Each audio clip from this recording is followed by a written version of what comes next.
So hey guys, welcome once again to my channel. It's conceptual.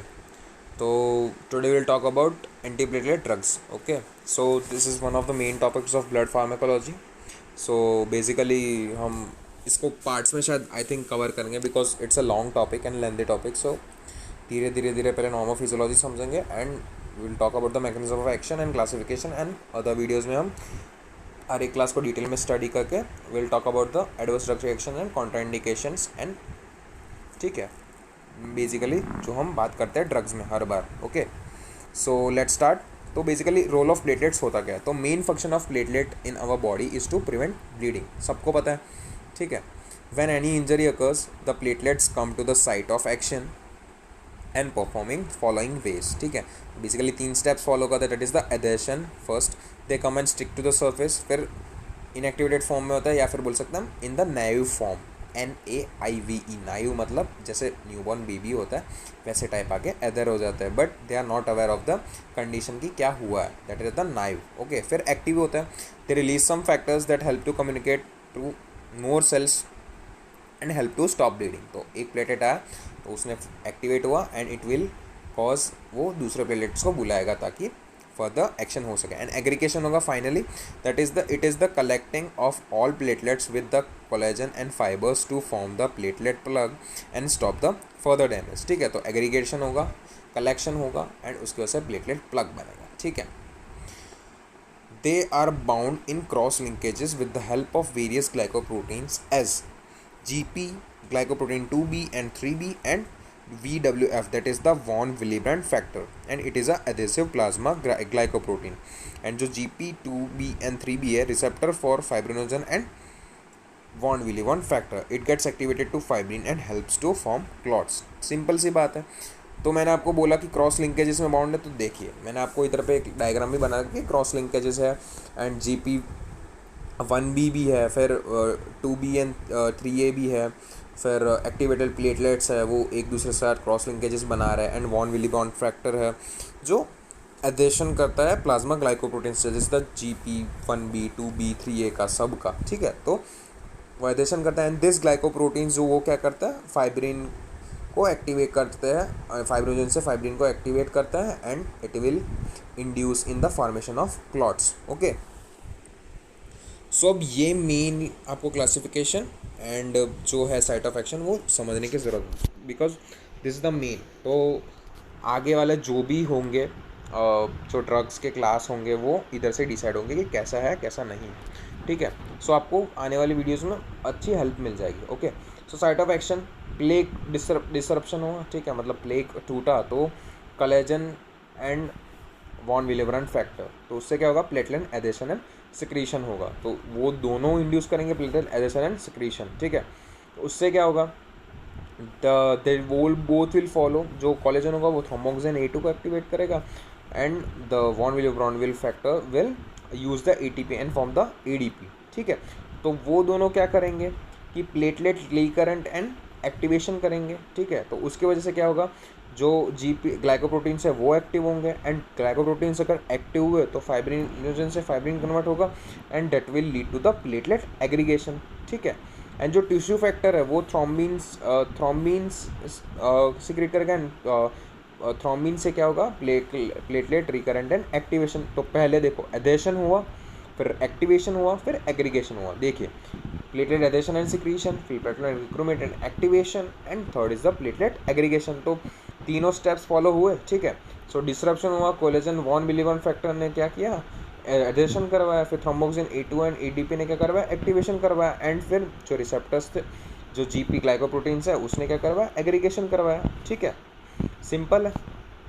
अब इधर से ही class decide हो गई एंड जो आप नीचे 4 या 5 क्लास देख रहे हैं जितने भी क्लासेस देख रहे हैं आप. ठीक है. तो उधर से ही देखो तो aspirin that is also known as the acetyl salicylic acid. ठीक है. तो वो क्या करेगा that is the non selective COX inhibitor. Acids में आपने पढ़ा था एस्पिरिन के बारे में. नॉन सिलेक्टिव कॉक्स इनहिबिटर है तो वो COX-1 जो थ्रोम्बोक्सिन A2 बन रहा था तो वो COX-1 इनहिबिट करेगा दैट इज द एस्पिरिन. तो वो मेन है. ठीक है. तो एस्पिरिन अलग से भी क्वेश्चन पूछा था. सो मैं आपको नेक्स्ट वीडियोज़ में कवर करते चला जाऊँगा. ठीक है. Then the second one is the thrombolytic agents. Okay. तो थ्रोम्बोलाइटिक एजेंट्स क्या है तो थ्रोम्बीन को जो लाइस करेंगे that is the thrombolytic agents. The third one is the ADP receptor antagonist, ठीक है। एंटी रिसेप्टर एंटागोनिस्ट तो वो है दैट इज द एडीपी को ही बनने नहीं देंगे, ठीक है। दैट इज द टिकोपिडीन, फिर क्लोपेडेग्रॉल, फिर प्रार्सुगल, फिर कैंग्रेलॉर एंड टिकारेलॉर, तो that are the ADP receptor antagonist. And the GP2B3A antagonist that is the emixizam and amphetamide and tirofiban, okay। तो aspirin, thrombolytic agents, ADP receptor antagonist and the GP receptor antagonist, तो ये 4 हमने पढ़े, okay. अब antiplatelet drugs के classification पे आ जाता है। That is the aspirin used widely at the patient of risk of thromboembolism, इसके यूजेस भी साथ साथ में दे रखा है, ठीक है। ADP receptor antagonist that is the clopidogrel, beneficial in the treatment of prevention of acute coronary syndrome and prevention of thromboembolic events, okay। Dipyridamole, okay। तो डाइपिरिडोमॉल एक स्पेशल ड्रग है, वो उसके बारे में हम अलग से पढ़ेंगे, ठीक है। तो it uses secondary prevention in patient following stroke often in combination with aspirin. And जो GP2B3 एंटागोनिस्ट है that is administration intravenously are effective during the percutaneous coronary intervention, okay, that is the PCI, okay। so I hope ये पूरा classification देखो, मैं फिर से एक बार आपको ये साइट ऑफ एक्शन रिवाइज करूँगा। प्लेग डिस्ट्रप्शन हो, कोलेजन एंड वॉन विली वॉन फैक्टर्स की वजह से पहले क्या होगा, एडेशन होगा, फिर एडेशन से फिर से वो फर्दर आगे जाएंगे कि वॉन विली वॉन फैक्टर EDP एंड जो कोलेजन वाला pathway that will secrete the thromboxane E2, तो थ्रोम्बोक्सिन E2 की on ADP will activate the platelets and जो फिर एक्टिवेट हुए तो उसकी वजह से वो GP2B3A को एक्टिवेट करेंगे and that will cause the क्या बोल सकते हैं प्लेटलेट एग्रीगेशन, उसकी वजह से प्लेटलेट प्लग बनेगा। एंड एंटी प्लेटलेट ड्रग्स क्या करेंगे, तो मतलब सिंपल सी बात है कि वो प्लेटलेट के या वो बोल सकते हैं एक्टिवेशन को रुकाएंगे, एग्रीगेशन को रुकाएंगे या फिर एडेशन को रुका सकता है, ठीक है। सो पहले तो हमने बात की कि एडेशन को रोक सकते हैं, तो फिर एक्टिवेशन को रोक लें। तो एक्टिवेशन को रोकने में aspirin and the ADP receptor antagonist, फिर थ्रोम्बोलाइटिक एजेंट्स भी है, टिश्यू फैक्टर्स की वजह से टिश्यू फैक्टर भी प्लेग डिस्टर्ब हुआ तो टिश्यू फैक्टर भी रिलीज होंगे, ठीक है। तो उसके वजह से थ्रोम्बोलाइटिक एजेंट्स, फिर एस्पिरिन, फिर ADP receptor antagonist and the GP2A3B antagonist and the special one is the मैं अभी से बात को बता देता हूँ, that is the dipyridamole, that is the phosphodiesterase 3 inhibitor, ठीक है। तो वो सेकेंडरी प्रिवेंटिव मेजर्स में हम यूज़ कर सकते हैं, ठीक है। आई होप आपको ये पूरा वीडियो समझ में आएगा। मैं एंटीप्लेटलेट ड्रग्स का इसीलिए मैंने अलग से ये इंट्रो बनाया है ताकि आपको पूरा एक पाथवे समझ में आ सके। मेनली रोल ऑफ प्लेटलेट्स क्या था, मेनली आपको ये 3 स्टेप समझाने थे, एडेशन, एक्टिवेशन एंड एग्रीगेशन। तो आई होप ये पूरा मैकेनिज्म ऑफ एक्शन में अब ज़्यादा हर क्लासिफिकेशन में डिस्कस नहीं करूँगा। तो आपको मेनली ये क्लासिफिकेशन इसलिए याद रखना है ताकि आने वाले क्लासेस में जब मैं डिस्कस करूँ ताकि आपको एक फर्दर आइडिया आ ही जाए। तो देख लो, एस्पिरिन का मेनली ये क्या है, थ्रोम्बोएम्बोलिज्म में यूज़ है। फिर एडीपी रिसेप्टर में कहाँ acute coronary syndrome and thromboembolic events में। फिर डाइपिरिडामोल में अब भी आपको पता कि सेकेंडरी प्रिवेंशन में वो काम आता है मेनली, बिकॉज उसकी मेन एक्शन एंटीप्लेटलेट ड्रग नहीं है, ठीक है। आने वाले लेक्चर्स में हम देखेंगे, okay. And GP2B3A that is the